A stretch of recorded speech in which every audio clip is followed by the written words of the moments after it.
ഇവര് മറ്റേ കാട്ടാക്കട ടീം, ഇവരെ ചില കണ്ടന്റുകളെ ഞാൻ കാണലുണ്ട്. നൈസാണ്. ഫാസ്റ്റ് ആൻഡ് ഫ്യൂരിയസിന്റെ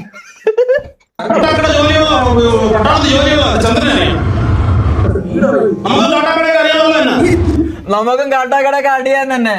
അവിടൊക്കെ എല്ലാരും ഇവിടെ കാട്ടാക്കട എവിടെ ഉള്ളത്? കാട്ടാക്കട എവിടെ ഉള്ളത്? ഓരോ ക്രിയേറ്റിവിറ്റി പോകുന്ന ഓരോ ഇത് എല്ലോ. എടാ എന്തല്ലടാ ഇത് എനിക്കിട്ടില്ല എല്ലാണോ ഇല്ലെങ്കിൽ ഞാൻ ഡിസ്കോഡ് റിയാക്ട്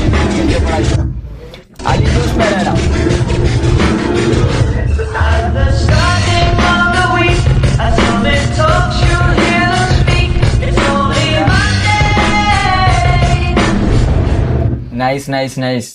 അലിൻ ജോസും ആറാട്ടണൊക്കെ ആണെന്നുണ്ടെങ്കിലും എന്താ ചെയ്യുന്ന സമയത്ത് അടിപൊളിയായിരിക്കും. എടാ ഇന്നലത്തെ ലൈവോ മിഡൊന്നും അല്ല, കംപ്ലീറ്റ് എല്ലാണ് ബ്രോ. എടാ എന്താടാ ഒരാൾ ചെയ്യുന്ന സമയത്ത് എല്ലാം ഡബിൾ ആവണമെന്നൊന്നും ഇല്ലല്ലോ. എടാ കൊറേ ഫോൾട്ട് ഉണ്ടാവൂടാ.